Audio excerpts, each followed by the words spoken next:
pass to Johnson. Johnson still going. Dummies again. Johnson into the wonder Brown. Brown goes in to score. Oh, he's serving it down the touchline. Oh, this is unbelievable. They're gonna win it. Oh, what scenes here, what scenes. LeBron James, a shot at history. LeBron stands alone. The NBA's all-time scoring record now belongs to LeBron James. Alright, what's good? Welcome back to another episode of STS, brought to you of course by the TAB. If you're having a flutter on the sporting action this weekend, please do so responsibly. Only gamble within your means, but do so at the TAB. And if you're a new customer, you sign yourself up, they will match your first deposit up to $50 in bonus cash. So if you're yet to dabble in the world of punting, check them out. Download the app or head along to their website, www.tab.co.nz. A stacked sporting card this weekend. International footy, the All Blacks are back. Warriors tomorrow night, ready to slay the Dragons at Mount Smart. Friday night footy at the home of Rugby League. You just can't beat it. Of course, we've got the ITM Cup, the ITM Cup. That's a real throwback. She's the Bunnings Far Cup. Can't wait to watch Harbour rip in and hopefully get a dub. Shout out to Murphy Taramai getting his first start of the season too. Coat legend. Westlake Boys in the North Harbour Secondary Schools final this weekend. That'll be a nice little entree on your Saturday arvo as well. EPL, the English Premier League, back in the mixer. There's just so much sport to rip and tear into. Plus, we've got the darts in Auckland this weekend. That should be good fun as well. So let's get straight into it, rip the Band-Aid off, and talk all things God's game, Rugby League.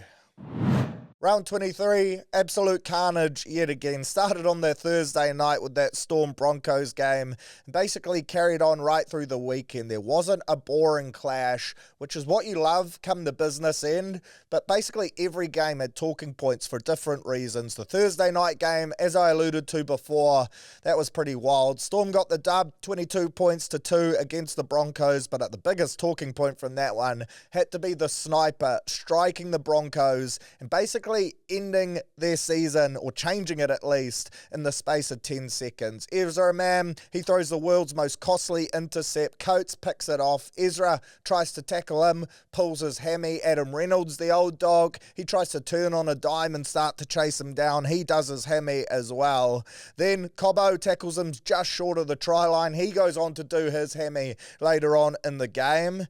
Man, just brutal stuff for Broncos fans. Reynolds due back, I think, the last game of the regular season, but they've lost their last 6 straight games without him in the lineup, the Bronx. So basically, you can put a line through them this weekend at least, if not the rest of the regular season, and that could see them drop out of the 8, but surely they lift and squeak their way in. Ezra Mam and Selwyn Cobbo, though, they're targeting week 1 of finals if they make it. There's a chance that was their last game of the season on Thursday night, which is pretty crazy to think, and it did get me thinking, is the season too long? I've seen a lot of people pipe up about this with differing opinions, and I'd be keen to hear your guys, but the injury toll at the moment in the competition is massive. You could name a star player out for a large majority of the clubs at the moment. You've got Paps and Hughes for the Storm, Mitch Barnett, Lukey Metcalf for us, Isaiah Yeo for Penrith, Mam and Reynolds for the Broncos. Not to mention what's going on at the Finns and the Bunnies. I do think with how fast the game has got at the moment, that has definitely led to an uptick in injuries, in particular things like hammies, quads, muscle tears, which I do think the NRL perhaps needs to look at. And there's been a lot of chat around the Broncos, and could this be a result of Madge and how tough his trainings are, how much he makes those players go through. But I do think a 20-week, 20-team comp has to be the end goal for the NRL. You've got Perth coming in 2027, PNG coming in 2028. You chuck one more side in there. You play everyone once. You have an origin window as a month period in the middle of the season with internationals mixed in at the same time.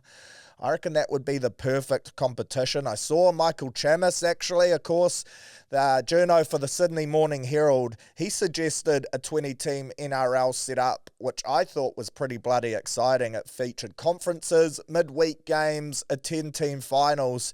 So I'll just run you through that now. Basically, he said a 23-round NRL regular season, 4 conferences made up of 5 teams. Every team would play each other once, so there's 19 games. Then you'd play your conference rivals home and away, which makes up the extra 4 games. There'd be an origin window. There'd be an 18-day footy festival in May to June with midweek games. Love the thought of that. The conference winners get the top 4 seeds in a top 10 final series. The next 6 best ranked teams make up the rest of the top 10. There'd be a 5-week final series with the top 6 teams getting the week off in week 1. And there'd be an end of season 5 nations with Australia, New Zealand, England, Tonga and Samoa, which ticks the box in growing the international game as well, which I think needs to be a priority moving forward. Personally, to me, that sounds pretty bloody good. In terms of the conferences, the Eastern Conference will be Roosters, Rabbitohs, Dragons, Sharks, Seagulls. The North Conference, Broncos, Cowboys, Titans, Finns, PNG. Western Conference, Parramatta, Panthers, Dogs, Tigers, Perth Bears. And then the Southern Conference would be the Warriors, Raiders, Knights, Storm, and a second New Zealand team. The second New Zealand team, as a Warriors fan, not 100% sold on it. I would love us to win a premiership before we introduce another team to compete with the Warriors. But I think this model looks pretty bloody good to me. If it means that we have more star players available for more of these big games, plus an increased international window, I don't know, I can get around that 100%. I reckon that looks pretty spot on. But keen to hear your guys' thoughts. Back to this game, thought the Broncos fought hard in this one. If they had those 2 players, Ezra and Adam Reynolds, I reckon they were in for a shot to pull off the upset. The start of this game was bloody high quality, but it was a Harry Grant masterclass which saw Melbourne get home. Shit, has he been unreal since they lost Hughes. He's really stepped up and shouldered the load. It was the Storm's 17th win in their last 18 games against the Broncos at home as well. That is a wild stat right there. Friday night footy. Knights 12, Panthers 48. Panthers way too good. A dominant win was 32-0 after 50 minutes. The Knights scored a couple consolation tries, but the lads from the Rith are humming now, and unfortunately they've leapfrogged the Warriors into 4th position, and it's going to be hard to see them drop out of there because they just turned it up at the perfect time. They do have a tough run home. We have a much easier run home, so we've got to hope now that other results go our way or other teams drop out of the 4. But well done to the Panthers. Shit is Casey McLean turning into a bloody good young centre as well. The fact that they just do this every year, they lose Fish and Luai, they look gone after 12 rounds. Now they're in the top 4 with 4 games to spare. Pretty insane. Raiders 28, Manly 12. Good win for the Green Machine to get them back into the winner's circle. Bounce back from their loss to the Dragons. We expected they would do so, and that's what we got. The biggest talking point for me in this one, there's actually 2 really. The performance of Ethan Strange, I thought he was elite. 3 tries, 7 tackle breaks, 113 run meters. 20 years old. This bloke is a future Origin star for sure, and as a New South Wales fan, the thought of him teaming up with Katoa for a very long time is extremely exciting. They would be a deadly duo, and I reckon Strange is a chance here to be a bolter on this Ashes tour for the Kangaroos as they head over to England later in the year as well. The other talking point, and this one was a pure giggle, but it was the performance of Jazz Tavanga on and off the field, of course. Pulled out the Viking clap to the Raiders fans as Manly took an early lead, then went from that to saying he would clap a fan's mum's cheeks on Instagram as the Raiders fans assembled on his social media once they got the dub. He was copping it left, right and centre in the comments on all his recent posts, but Jazz being Jazz, he's not afraid to fire back, and I thought that was elite stuff. He then backed it up in the game with the Joseph Tapine dick flick as well as he waited to play the ball. This is why we love Jazz. He's always just going to be himself, no filter, heck of a bloke, friend of the pod of course, and I just thought this was a vintage performance from the Bald Bash brother. But yeah, Raiders too good. They get the 2 points. Manly now their season hanging on by the skin of their sacks, and they desperately need a dub this weekend against the Tigers side off a bye, who are going to be pretty damn dangerous. I do see as well Raiders Junior. I saw this story pop up on my social media. I don't know too much about it, but it looked like a Raiders under-20s player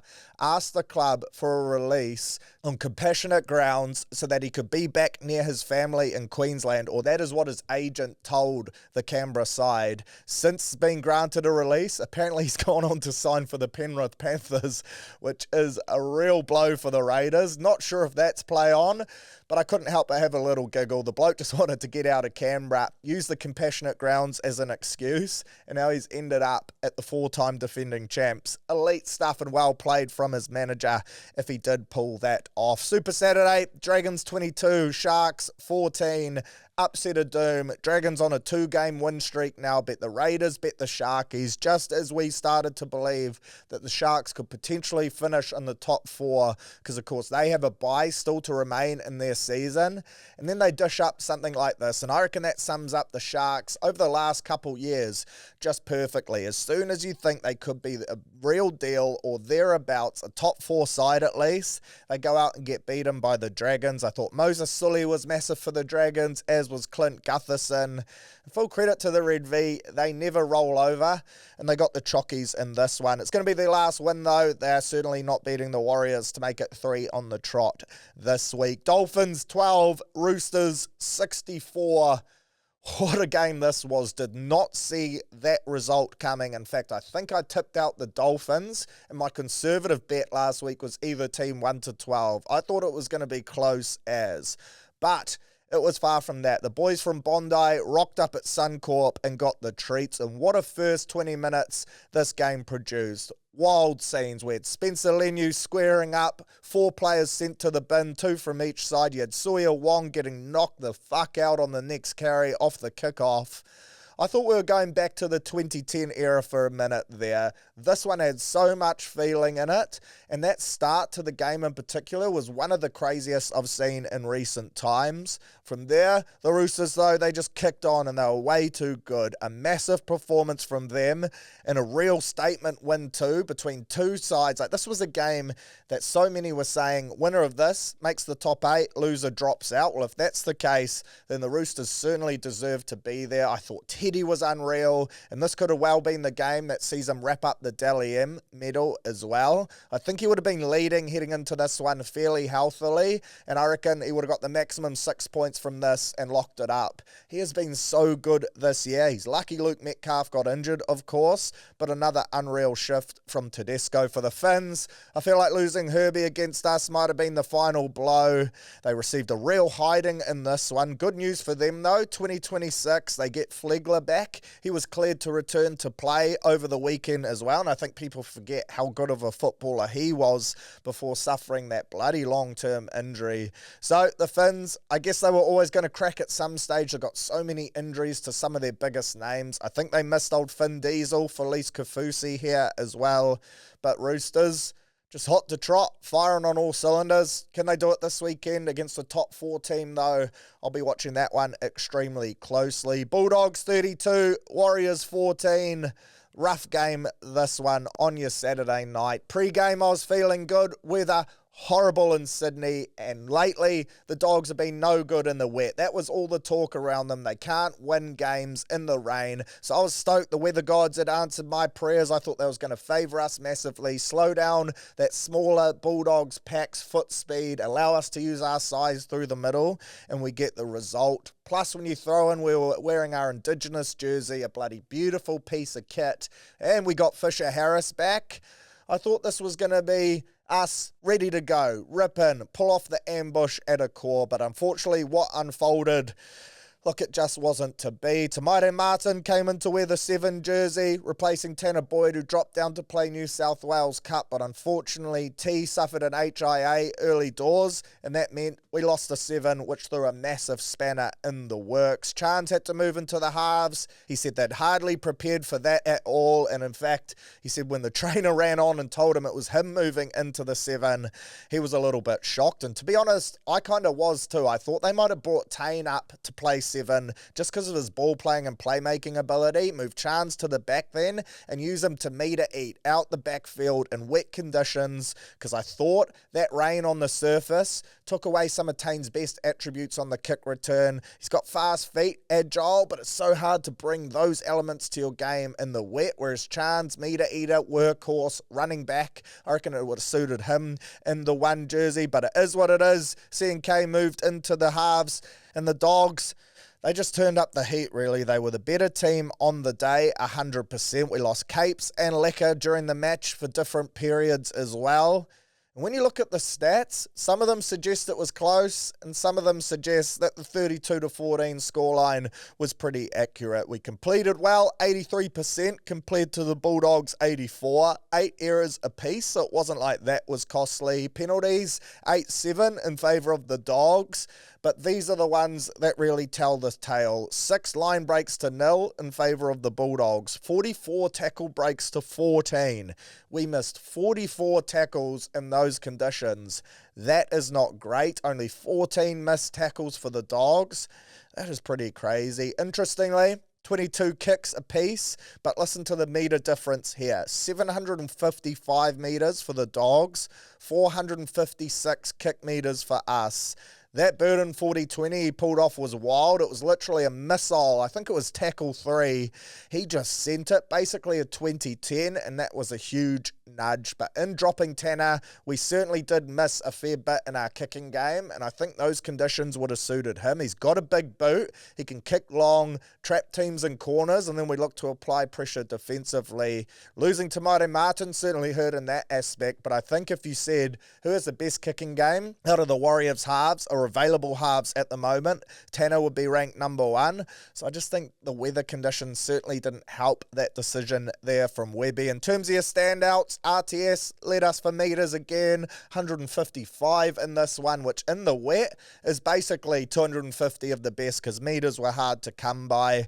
I thought Jacko Ford in the middle started the game really well. I was impressed with his physicality. I thought he was flatlining blokes. Unfortunately, though, ended up missing 8 tackles, which isn't great, but I thought his contact in particular early in this game really stood out for me, and I just love the way he rips in every week. A bit of the unsung hero, really, in the Warriors forward pack. I thought Sam Healy and his short stint was outstanding. 32 minutes. Unfortunately, the game was over when he came on, and I didn't quite fully understand that one either. I get the decision to start Freddie Lussick to take some of the sting out of that game, but I thought around the 20-minute mark, once the opposition middle started to fatigue, that's when you bring on a Healy. I think we left it too late. 32 minutes, not enough for him to really get into his work. When he did get opportunities, though, he's so crafty out of dummy half, scored his first NRL try, looked dangerous, was the only one really threatening the Bulldogs' defence. So I would have loved to have seen a bit more from him, but extremely excited to see him in the 14 this week and partner up in that hooker rotation with Wade Egan. That is a lip licker right there. I thought Dimitrik was really good. Team high 37 tackles. He certainly ripped in. It was good to have the fish back. I thought the jerseys looked sick as well, but apart from that, there's not a lot to take from this one. We didn't roll over. The Dogs were just too good. And I think losing to Maire Martin early really did set the result of the game up from the start. Look, 1 to flush, a result that didn't go our way. Certainly not the performance we were after. But I think the conditions as well, again, talking to Chans on one take, so much worse in person than they looked on the TV screen, and they look bloody atrocious through the TV screen as well. So that is saying something. Positives, Cup Side, minor premiers, 3 games to spare. How bloody good. I thought Tanner Boyd played really well for them. I thought Sio Kali was outstanding with that game winner. And this team just continues to impress, man. What a streak they are on. They've had the 1 draw in the mix, but fuck, they have been unbeatable, and I hope they can kick on from here and go all the way. The job is not done, but Jesus, there's so much talent in that team. And the NRLW side, they bet the Bulldogs as well. 34 points to 6 in the wet. Curtain raiser for the men's game. And they stole the show. Patricia Maliepo, her combination with Curtin, that is proving to be the goods for us in the 6 and 7. And I reckon Patricia, she has potential to be the NRLW Rookie of the Year and a chance to make the Dally M Team of the Year in the six in her first year of rugby league. That is insane. She's going great guns. Had 4 from 6 off the tee, 130 run meters on 15 runs, scored 2 tries. What a talent she is. She looks like a real leader for this side as well. Shout out to Peyton Takimoana, who scored in the second minute of the game for me. Had her in as anytime try scorer. She was paying about 270 odd. Couldn't believe the odds on that one, so loaded up. And she's now scored 7 tries in her last 5 games. I think she's paying $1.70 odds still this week. So jump on her. They're taking on the last place Raiders women down in Hamilton. So hopefully back-to-back wins for our girls. But she was great, and Harata Butler, the standout in the forwards as well, led the game for meters run. Just a great result for our NRLW women who continue to impress and grow week in and week out. I reckon we've got a finals footy team in the mix, which will be huge for us in our first year back in the competition. There's some bloody good sides going around. Back-to-back wins this weekend would be a great result for our ladies. But back to the NRL as the Warriors look to flush that one. We move on to the Sunday games. Titans 18, Bunnies 20. Cheese stopped at the airport for the Bunnies upon landing in the Gold Coast. Bit of an interesting one, that one. It appears there's nothing really to it. Apparently the Queensland Gold Coast Police wanted to speak to him. They hadn't been able to get a hold of him. Don't know how that's the case. The bloke is literally training at the Bunnies facility, probably every day during the week. He's on TV. You know where he is. Surely you can just pick up the blower and talk to him. But look, a great story. Certainly got chins wagging. Appears there's nothing more to it, though. He got released after about an hour with airport security and on he marched. Went on to play in this game and play bloody well, too. So well done to him. What a difference he makes. And speaking of what a difference, Latrell Mitchell, crazy. His first 3 plays or first 3 impacts in this game were all huge. Set up a try, saved a try. Jaden Campbell, put the ball down, son. I don't know what he was up to. But as soon as you chuck Trelly Mitt back in this Bunnies side, that makes a world of a difference. And you just have to think as well, if they were fully healthy this year, much like the Eels, if they had Moses all year, probably a top 8 team. They're talking about Cam Murray potentially coming back and playing a game before the end of the season because he wants a chance to prove himself fit for that Kangaroos tour. They got Cody Walker on an extended bench this weekend. Can they go back-to-back dubs up against Para as well? That'll be a good game. And speaking of the Eels, 19 points to 18. They bet the Cowboys. Talon to Silver, probably the worst last 10 minutes of a game I have ever seen. And shit, did he hear it from Mitchie Moses. Running it on the last, turning it over, a dusty pass as well. Old Mitchie Mo wasn't afraid to let him know how he was feeling, but still, the Eels got it done. Moses with a field goal, and they continue to look pretty deadly. Hopefully, Warriors pump them in our last home game of the season in a couple weeks' time. But on to round 24, we now march, and shit, are there some good games this weekend too. Some that are real fence sitters, and I reckon there's an opportunity for 3 or 4 upsets this weekend, and some great wins on the TAB as well, which I'll touch on shortly in the old punting section. But it gets underway Thursday night with the Panthers taking on the Storm. Storm, no Pappenhausen. He has been ruled out this week. No Hughes, of course, so massive blows for them. Panthers, still no Isaiah Yeo, but I think they're better suited to overcome the loss of him, and they will be too strong. Plus, they're playing at Combank. They've won their last 6 straight there, so I'm tipping the Rith to get the dub. This is a potential grand final preview. A lot of people are saying that hopefully by then both teams are back to full strength, which they should be. But this will be a great game of Thursday night code. Looking forward to sinking the teeth into this one. Panthers 1-12 for me. Unders also a great shout. But I'm starting to talk punting and get carried away.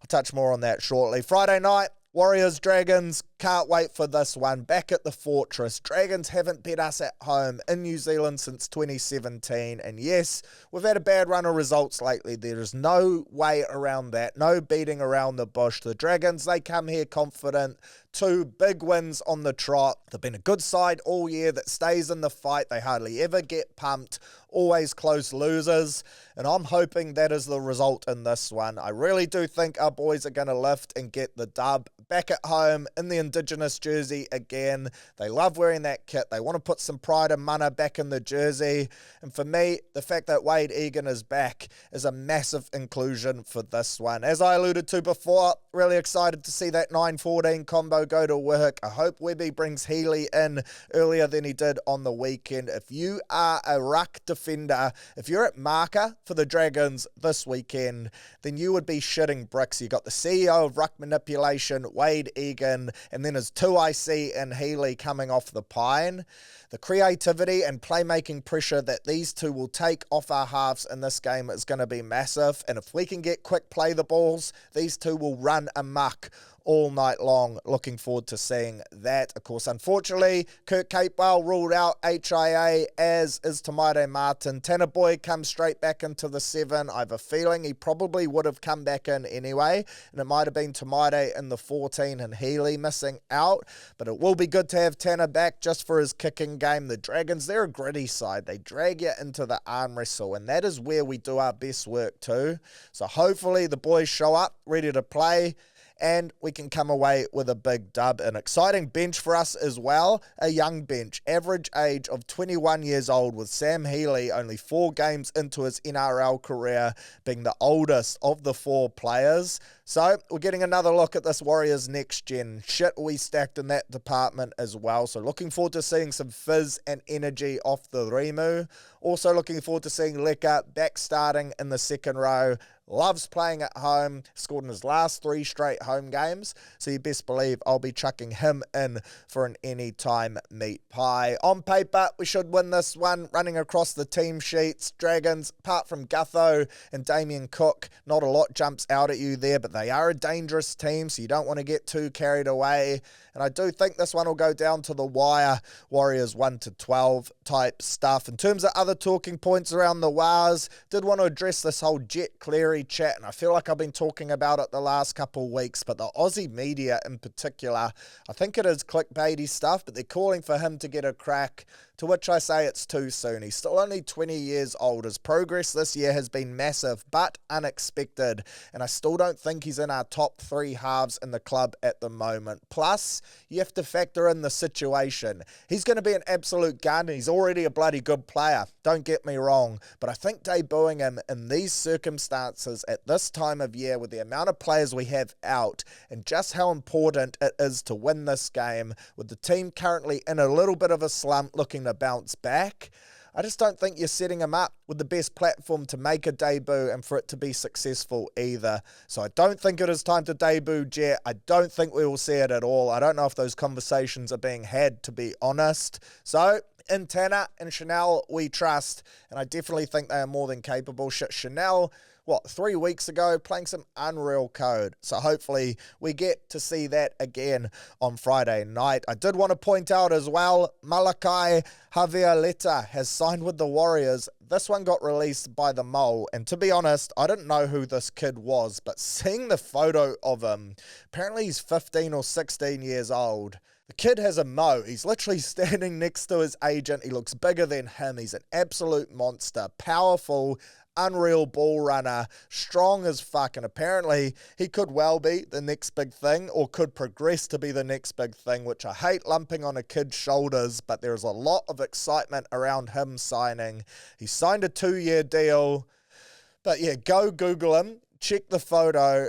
I thought he was 18 or 19 at least, so if he is 16 in fact, then that is crazy. The bloke looks like a wrecking ball, looks ready to play NRL footy already.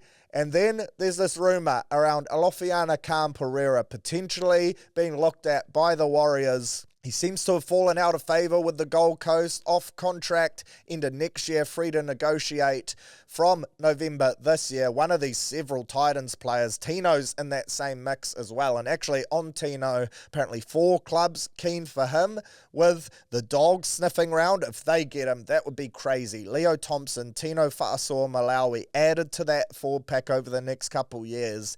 That is a cheat code. Surely they can't afford that. But if they get him, then that is a Gus Gould masterclass. The other team, Dragons, apparently they've chucked their biggest ever contract offer at him. Then the Perth Bears, and that one is interesting to me. 1.5 million Aussie believed to be per year they are willing to chuck it in. Over 5 years, $7.5 million deal. He'll be their marquee signing, probably their skipper too. He'll be a great get for Perth. Has a good relationship with Mel as well through Queensland Origin and the Kangaroos.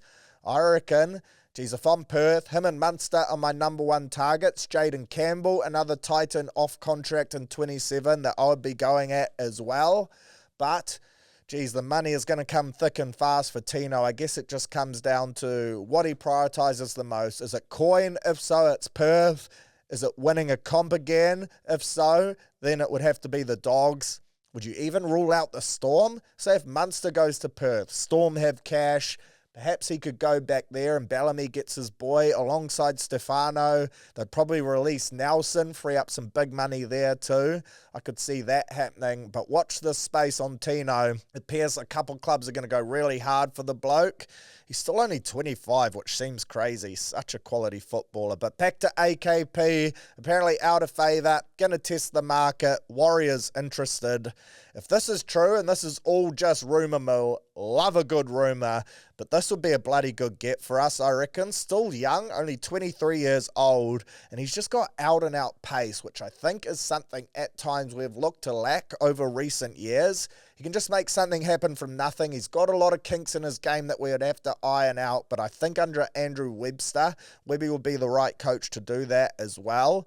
Double barrel last name, so I think it'd fit in perfectly with our side as well. I'd love to see us pull off this signing. I don't think it would break the bank either because you can pitch it to him around a chance to turn around his young career after a bit of an up and down roller coaster start at the Titans. He's just a crazy try scorer with X factor and out and out pace. So I don't see what we would lose from rolling the dice and having a crack at him. Another player that's believed to be out of favour and wants a release from Parramatta, but they're saying the Titans are odds-on favourite for him. Bailey Simonson, he would be a gun get for us as well. Centre winger, has played New Zealand Sevens. I think he's played for the Kiwis in the Nines as well, so has a connection here. I'd love to see him come back. Now we're losing Ed Cossey. We should be in the market for an outside back. Centre, that's been a tough position for us this year, unfortunately, with injuries, although I still love Ali and Rocco, don't get me wrong. They are the future 100%. But having someone like Bailey there as a backup, he should be playing NRL anyway. He's a quality footballer, so I was a little surprised to see he wants out at Para. Again, apparently he's toured the Titans facilities, so they're odds-on favourites. But AKP, Bailey Simonson, if either of you want to come to the Warriors, I reckon they would both be handy gets there. But back to this week's game, big one for us at the Fortress, second to last home game. If you're a Warriors fan, die-hard one, get out there, get around the boys. Meant to be a beautiful night, and I reckon we get the job done in a tight tussle and get a much-needed win. How fucking good. Then following that, Roosters versus Dogs. Some are saying game of the round. There's plenty of candidates for that this week, but this is going to be a doozy. Roosters looking to knock over a top four side. I believe they've lost 4 of their 5 games this year against top 4 sides as well. Doggies looking to get another big win. Connor Tracy named on an extended bench, so perhaps he comes back in, and that would be a massive addition for their back line. Then you'd have to think they drop Rinakama. Kiraz goes back onto the wing, bringing them back to almost full strength. This Roosters Dogs game is going to be all time for sure. A tight one as well. I'm liking the Dogs at the moment, but you could sell me on either team winning. And what a young matchup between the Sevens. Galvin up against Sammy Walker. That is worth the price of admission alone. Super Saturday, Sharks versus Titans. Tino back. Just spoke about his contract at length, but he is back from a knee injury and ready to go. Keanu Keeney named on an extended bench, so perhaps he comes back in as well, which would be huge for the Sharkies, who are missing a couple players too. Britton Nikora out suspended. He'll miss the remainder of the comp. Only come back for finals time, so that'll be interesting to see the effect that has on them. Also without Jesse Ramian. To me, I reckon the Titans are a genuine sniff to win this game as well. Broncos versus Finns. As I said, Broncos lost their last 6 straight games without Adam Reynolds, and I was a little surprised to see them go in as heavy favourites for this game.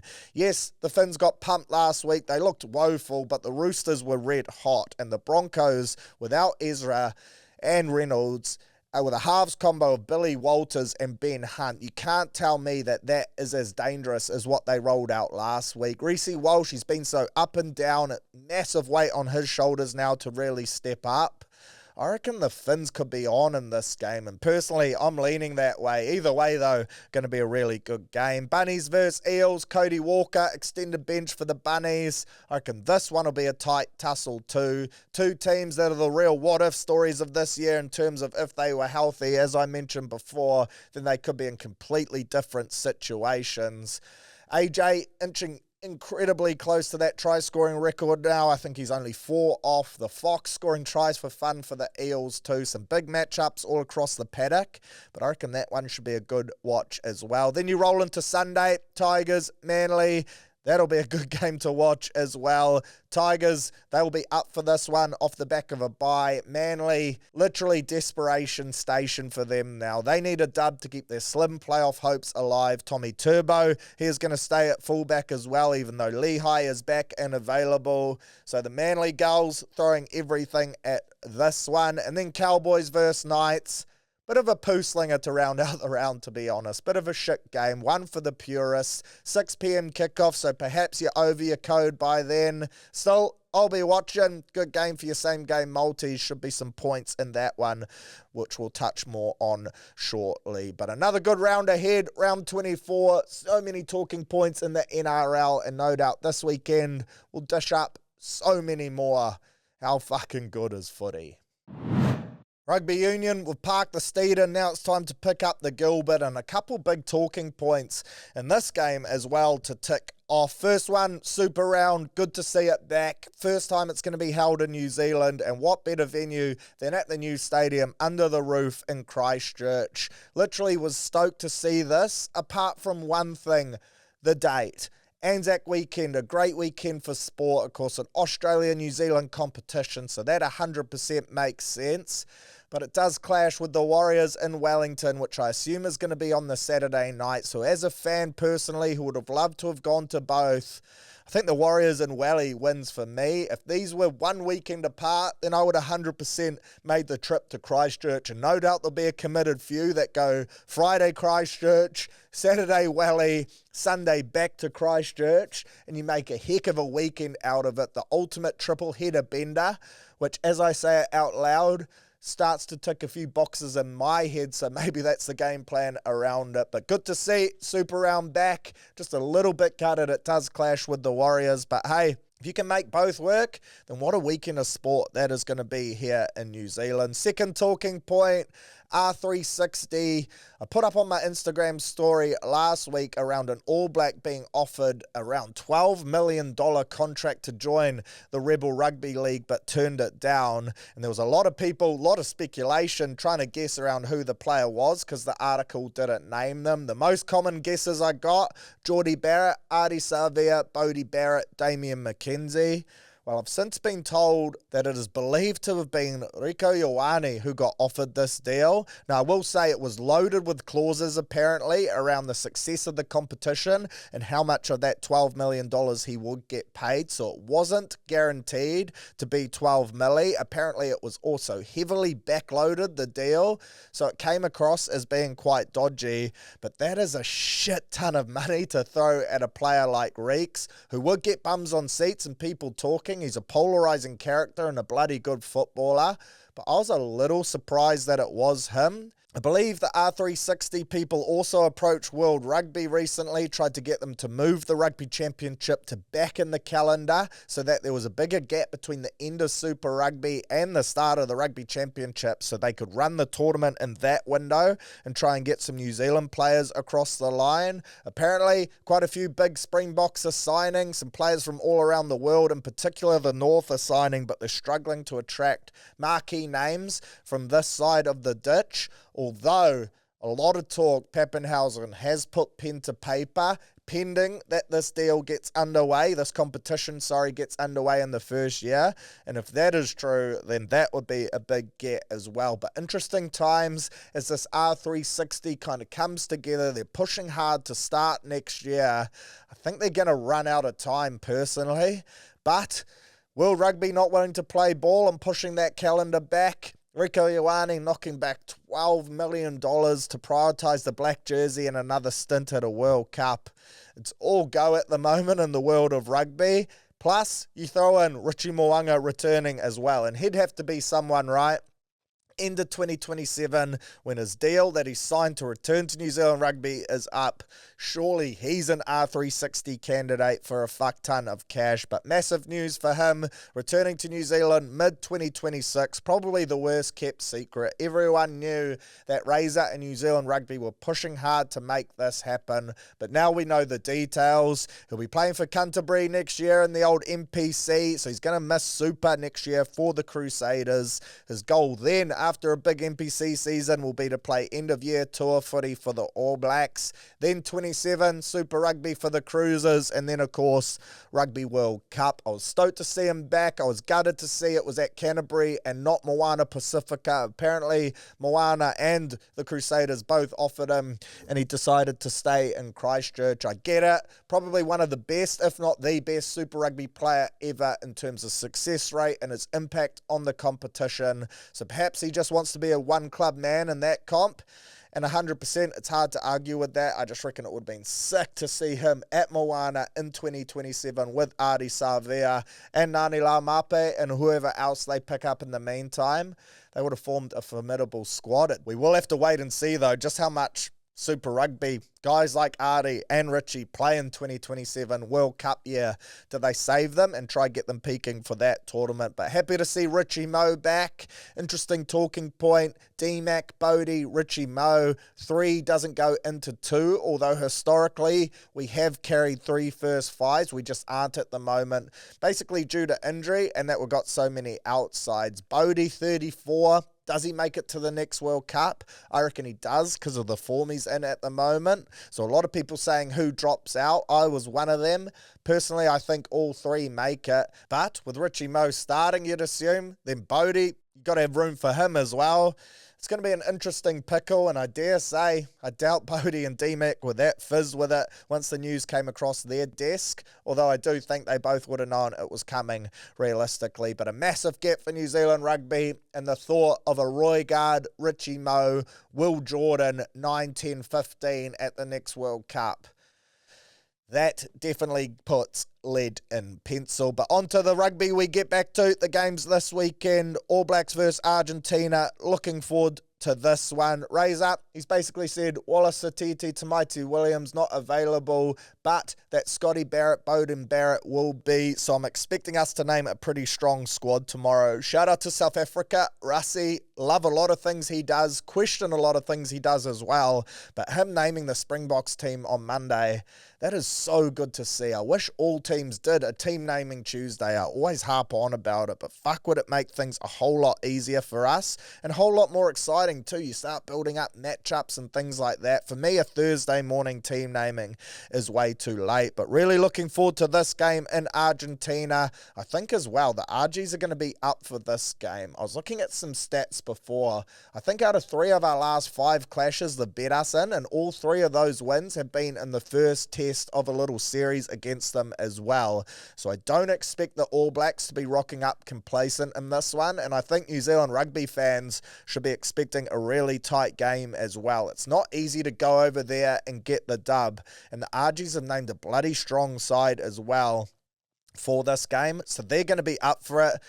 They prioritise beating the All Blacks. That's their biggest thing on their rugby calendar. And I dare say a few All Blacks fans have their eyes on the South Africa game in a couple weeks' time, just wanting to beat Argentina in these next 2 games and then get really excited for that one. Well, for the RGs, This is their South Africa All Blacks, basically. They are ready to rip, and I reckon it's going to result in a really close game. I'm excited to see, position-wise, what Razor does. I think Simon Parker will come in and potentially start as well in this game. The bench halfback is a big talking point for me. I think they'll go with Finlay Christie, but personally, I would rather they go with a Kyle Preston. Can box kick off both feet, support play elite. I think he gives us something a little different, and to be honest, I think his Super Rugby form this year was more warranted of getting the bench spot in this game than a Christie, but I think they'll go with experience and a cauldron-like test footy, at least in this first test, and they'll go with the Ginge from Auckland. Leroy Carter, can't see him making his way onto the bench, unfortunately, but he would be one with unreal utility value. 13, 14, halfback, he could cover all three if you chucked him in as a 23 on the bench. Does a Ruben Love make it? I assume Bodie's going to be starting at 10, Will Jordan at 15, is D-Mac then on the bench? There's just a lot that we still don't quite know about this All Blacks team off the back of those French tests, and I think we'll get a great indication as to where people are sitting at the moment in Razor's mind selection-wise when this team is named, because I think we're going to look to roll out our strongest 23 each time, because you don't want to muck around in this Rugby Championship, and we will not be complacent. That is for damn sure. So expecting a close game. All Blacks, key things for me. I thought at times we played really good footy against the French and showed a style of rugby we want to play that is incredibly entertaining. It was just the finishing touches, in particular in the first and third test. I thought we nailed the second test, but those other two, I thought our lead-up play into the red zone was really good, but then it was just little errors, not quite finishing off things, coming away with points, and then when we do, foot on throat, not allowing the French or teams like Argentina this week back into the contest late. So I think that's what we need to focus on. Nailing opportunities, turning them into points, finishing off our promising sequences, still playing that expensive style of footy that we were. I thought we were exciting to watch, and we were playing to our strengths, so I want to see much of that again, but just foot on the throat mentality and really try and make the RGs pay. Box Wallabies, I reckon that's going to be a little closer than people expect to. It's in South Africa. I expect the Springboks to be good. Again, punting-wise, was shocked at the odds for the Wallabies, but we'll touch more on that shortly. But the Boks, they're without a couple troops, Cheslin, Colby and co, a few people that would normally be in their starting 15. Ser Khaleesi having to play number 8 this week. So I do reckon the Wallabies, off the back of a confidence-boosting third test win against the Lions, will be up for this one. Box at home, too strong, but I'm not expecting a cricket score personally, and I think this will be a great indication as to where the Wallabies are at as well. That should be a bloody physical encounter. If Skelton and co are all playing for the Wallabies, then I look forward to seeing how he rips into this big Springboks pack as well. And then NPC code, of course, Round 3 this week, it takes a bit of a back burner due to the international footy being back, and how bloody good is it that it is back, but still bums on seats for one of the greatest forms of code in our great game. Southland kick us off, taking on Manawatu, expecting a close one in that one. Bay of Plenty, they'll take on Canterbury, Northland, Tasman, Auckland, Taranaki, Hawke's Bay Harbour, and then it rounds out with Wellington versus Otago and Waikato versus Counties. I thought last week at the end of round 2, we have a nice clear top 6 picture to me. I think Taranaki and Bop really flex their muscles again. To me, Bay of Plenty look the best team so far, followed closely by Taranaki. Tasman, they bounced back beautifully. Leicester Flying Arnuku, he was crazy good on the wing, and I feel like he came in with such big expectation on his shoulders from the New Zealand rugby fan. Everyone thought he was going to rip up after dominating over in France, and that's exactly what he did. To me, India Tour, you chuck him straight in, probably straight in the 13 jersey if Billy Proctor doesn't make the most of these opportunities over the next couple tests. Because watching that performance from Leicester, he just gives us everything we will need at the moment. Well, he bounced back, a good win for them. Hawke's Bay, a nice dub against Otago, and then Canterbury beat Auckland. Those 6 are the best teams for me in the comp, in my eyes, at the moment. Welly probably 6th, Canterbury 5th, Hawke's Bay 4th, Tasman 3rd, Taranaki 2nd, Bay of Plenty 1st in my power rankings, and maybe I'll roll that out each week, give you my top 6, see how that changes week to week in the old Bunnings Far Cup. Tough scenes for Harbour. Thought we put up a good fight in the first half, but then Taranaki's class just shone through in the second, and they were dominant winners in the end. Games to look out for this week, the best of the bunch. Bay of Plenty versus Canterbury. I reckon that'll be good. I'll back Bop to win, but Canterbury won't roll over. They will be up for the task, and I think that'll be tight. Auckland Taranaki, looking forward to that game. I have Taranaki winning in a tight one. That'll be a good watch, though. Hawke's Bay versus Harbour. Would love to back in the Harbour Heat, but I just think Hawke's Bay at home will be too strong. And Welly versus Otago, that should be a goodie as well. So another big weekend of Bunnings footy. Sink your teeth into it. So much sport this weekend. How good is it? You got to love it. The EPL kicking off as well. But the Oval Code's delivering NRL, NPC, international footy. Fuck yeah. Park up on the couch, crack open some Simon Cannerings, and enjoy all the code. It's going to be one of the great weekends.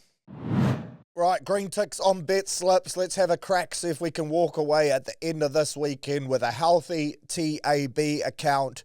That is certainly the goal. Thursday night footy tonight. Heck of a game to kick us off with. Panthers taking on the Storm. Panthers $1.53. Melbourne $2.55. I believe the Panthers opened up at around $2 before team naming Tuesday. As soon as Pappy was out, the money came steaming in for the boys from the Rith. The Storm, they've won 14 of their last 15 Thursday night games, and they've won 3 of their last 4 games against the Panthers. So it's hardly like it's a complete write-off for them. At the same time, though, the Panthers have won their last 6 straight at CommBank. I think those injuries are just going to be too much for your try scorers. Brian To'o, 8 tries in his last 7 against the Storm. Casey McLean, 2 tries in his last 2 games against Melbourne. Get on as well. 6 tries in his last 4 in general. He's just a ball-hungry centre that knows his way to the try line, a great young Kiwi talent, so he'll certainly be waking his way onto my bet slip. Xavier Coates, he's probably a standout for Melbourne, but you're not going to get big bickies for him. So for my same-game multi, I'm going to go Panthers. Total points under 40.5. I reckon it's going to be a bit of a grind. And then Casey McLean anytime. $6.97. I really like that bet. Friday night footy. How good? Warriors $1.55. Dragons $2.45. I see a few people saying they're surprised the Warriors are $1.55 favourites. This doesn't shock me at all. We should be. We're the mighty one New Zealand Warriors. The Dragons haven't won here since 2017. I reckon we win. I do think it'll be tight though. The Dragons love losing close clashes. We've won 3 of our last 4 against them, luckily. It is Jack de Bellin's 250th NRL game. But surely we've got too many weapons on paper for this Dragons side. I reckon they've played their grand final over the last 2 weeks, as I alluded to before. I reckon DWZ, he's a good shout for a try scorer. 7 tries in his last 6 games against the Red V. And Leka Halasima, he scored in his last 3 straight home games, paying $2.80 for the Dragons. Gutho, 2 tries in his last 2 games against us. He's paying $3.10, always a danger. And the other biggest attacking threat for me, look, Sloan, he'll probably squeak his way onto a few people's slips. I like Tui Pelotu if he comes in, named on an extended bench, the money man. Flano hates his try celebrations, but love him or hate him, the bloke knows his way to a white line, and I reckon he would be good value too. My same game multi, though, for this one, I'm going to go Warriors into Dal and Leka at $5.64. Then Roosters take on the Dogs after that, $2.15 for the Chooks, $1.70 for the Dogs. The Roosters have lost 4 of 5 games against top 4 opponents this year. So they're struggling against the big dogs in the comp, as I think the Bulldogs are. The Bulldogs are aiming for 2 wins in a season against the Roosters for the first time since 2016, after beating them earlier in the year, and the Roosters have only won 2 from 8 games at Allianz this season. So I'm leaning towards the Dogs there in a tight one. For your try scorers, Matty Burton, 6 tries in his last 6 games against the Roosters. James Tedesco, 3 tries in his last 4 against the Dogs. And Daniel Tupou, the Giraffe, 12 tries in his last 10 games. Same game multi for this one. Either team to win by 12.5 points or less. Take the result out of it into Daniel Tupou and Teddy. A bit of an alliteration bet there. You're going tight game into Toops and Teddy at $7.69. Like those odds, actually. Saturday, big day. Three big games. Sharks, Titans. I reckon there's an upset on the cards here. Titans $3.40. Sharks $1.32. Sharks have won 10 of their last 11 against the Gold Coast. The Gold Coast haven't won at Shark Park since 2017. But to me, the Titans, they're one of these sides where you just chuck the form book out. No, none of those historic stats matter. And I reckon they could get up for this one. Hopefully Keanu Kenny's back. Tino back is a massive in. Sharks without a couple troops as well. For your try scorers, Ronaldo Mulitalo, 40 tries in 40 games at Shark Park, paying $1.58. AFB, $4.40. Not exactly scoring them at a crazy rate this year, but I reckon that's good odds for him.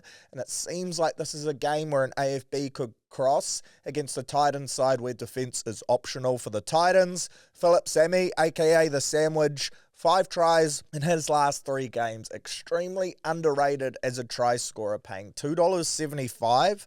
I reckon that's pretty crazy money for him. Value bet, Sam Verrill scored in his last 2 straight games. The hooker paying $11. That is fucking massive odds for a bloke that's looking to tick a box on a 3-game streak.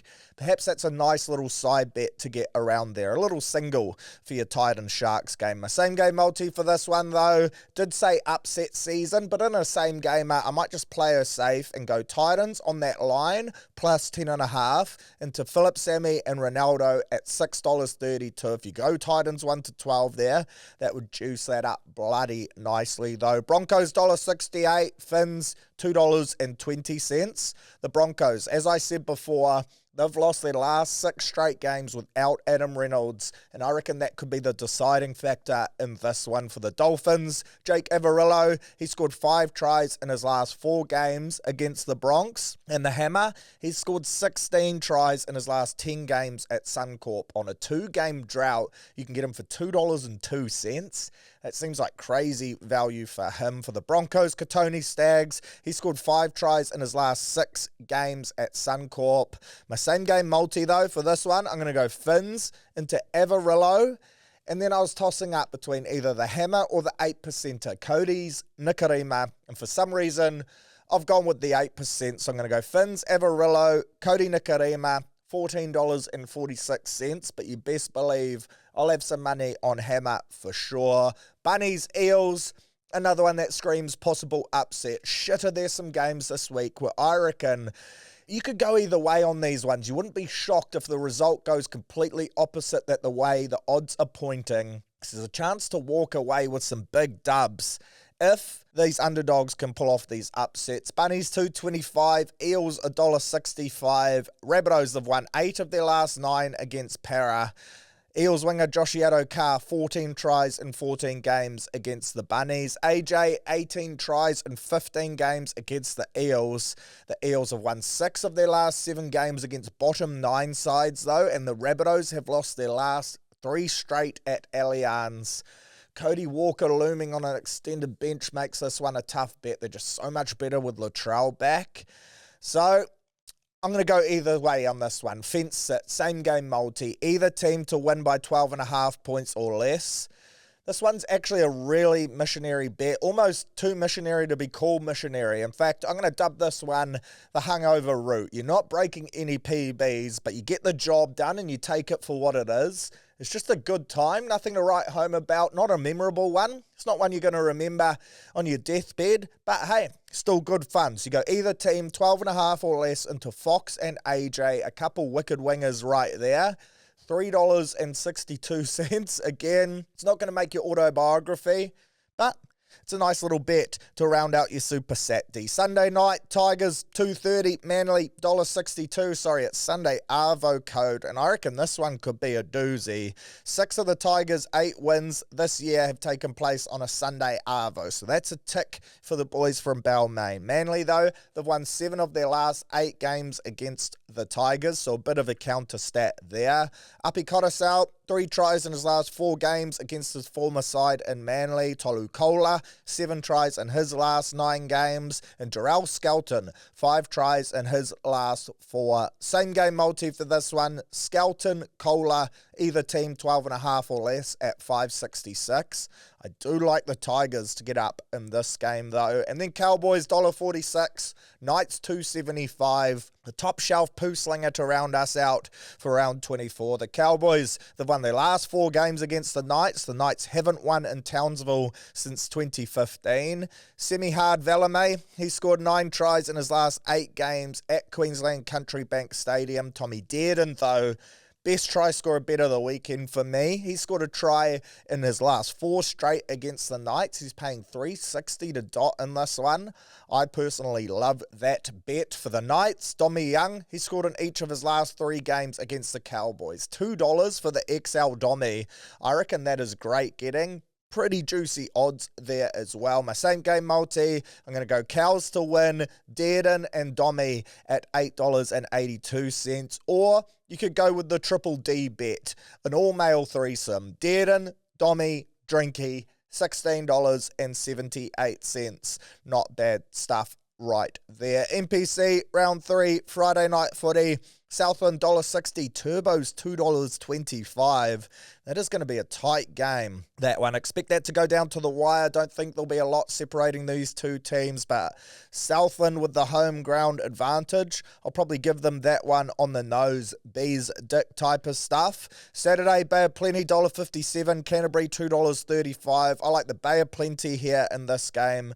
I genuinely do think they are the best side in the comp at the moment, and although Canterbury will put up a fight, I just think the Bay will have a little bit too much. The line is 4.5. I expect it to be tight, but Bay of Plenty minus 4.5 at $1.92. That screams pretty good value there for me. Northland $5.75 at home hosting Tasman $1.12. You'd have to back the Markle in their halftime, full-time double to extract a little more value. Auckland $1.90, Taranaki $1.85. Again, interesting. Taranaki were underdogs just 2 days ago. Recording this before teams are named. But I expect that means a lot of money here is piling on Taranaki. Perhaps a bit of a leak of the team list. But I too like Taranaki, and I was shocked that they were paying close to $2 because I think they get the chocolates. Auckland 0-3 to start the season. That would be a Daryl Tuffy. Hawke's Bay, North Harbour. Hawke's Bay $1.18. Harbour $4.50.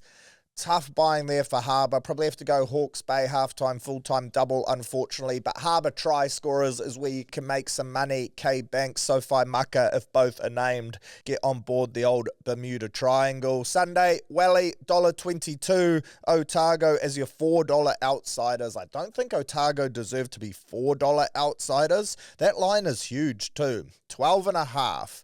I'll jump on Otago plus 12.5 because I reckon there's some value there. I do expect Wellington to win, but I think it'll be tight. And then Waikato $1.45 taking on Counties, $2.70 to round us out. Tough times for Counties. I think they're really going to struggle this year, so take Waikato at home to win. And win reasonably well as well. Rugby Championship, of course, massive games, 2 of them. First one, 3:10 Sunday morning, South Africa at home, $1.10 favourites, Australia $6.50. That is wild. And yes, I get it's over in South Africa. A bloody hard trip to make. South Africa, the best side in the world at the moment. But Australia being $6.50 after beating the Lions in their last outing. If you'd told me that, I would have said those odds were way too high. The line of 17.5 is incredibly appealing as well in favour of the Wallabies. I do expect South Africa to win and win pretty comfortably. I think in that 10 to 20 point margin. So this 17.5 head start is right in the zone for me. It's a Yorker, and I'm going to look to play it off the pads. Australia plus 17.5 at $1.90. Don't mind that. And then the All Blacks up against Argentina. Argentina $3.40. New Zealand $1.30. Like I alluded to before, they've often tripped us up in the first test. Now, I do think we win here, but I think it is going to be tight. So New Zealand, 1-12 at $2.60, I think is your best way to go. Try scorers, death taxes, Will Jordan scores when wearing an All Blacks jersey. So we expect him to be in the team, jump on him. And if Cody Taylor gets named for his 100th test as well, a rolling maul meaty for CT in his milestone game where he raises the bat would just be rugby union poetry. So jump on him too. Plenty to have a flutter on this weekend. Of course, there's some baseball in the mixer if you're that way inclined. You got the UEFA Super Cup EPL as well getting underway. On Saturday, Liverpool taking on Bournemouth up the mighty pool as we look to go back-to-back, paying $1.28. There's actually a boost too. Any 3 of 4 win boosts. So any 3 of Liverpool, Man City, Chelsea or Arsenal win, that was paying $1.57. It's been boosted up to $2.20. I really like that bet. Chelsea, they should definitely beat Crystal Palace. Liverpool, we should win as well. Who else do we have there? We had City in the mixer. They should beat Wolves, and then you'd hope Arsenal, I'd love to see them beat Man United. They're favourites. All 3 of them are favourites. So $2.20, that is a great boost for your EPL action. Something to get around if you love your soccer football. You'll never fucking walk alone. So good luck on the Carmichael punt this weekend. Hopefully she's a lucrative one for you. All right, that's us for the pod. As I always say, cheers for your ears. If you're tuning in for the first time, then welcome. Appreciate it. If you're a long-time listener, then you're one of the great New Zealanders. And I hope to catch you back here, same time, same place next week as well. Up the Warriors, up the All Blacks, up the Harbour Heat, up the mighty Liverpool. Can't wait for this weekend. It's going to be a doozy. Doing some work for the TAB at the darts as well. So if you're heading along to that, see you there. That is going to be one of the great steam ups. Always a hissing atmosphere at the darts. Cupley 180s should be good fun. If you're heading along to the Fortress tomorrow night, I'll see you there as well. Go the fucking boys. And NRLW down in Hamilton, if you're hearty making the trip to that, then I salute you there as well. Otherwise, enjoy the weekend, stay safe, and I'll catch you back here next Thursday. How good.